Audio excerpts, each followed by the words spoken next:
বাইরের আওয়াজটা শুনতে পাচ্ছ?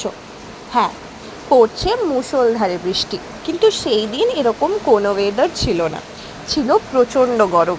দিনটা ছিল 9th মে, কবিগুরু রবীন্দ্রনাথ ঠাকুরের জন্মশতবার্ষিকী। আমাদের পাড়ায় একটা ভীষণ ছোট্ট সুন্দর সাংস্কৃতিক অনুষ্ঠান হয়েছিল। উদ্যোগে ছিল আমারই ছোটোবেলাকার গানের স্কুল স্বর ও শ্রুতি সঙ্গীতায়।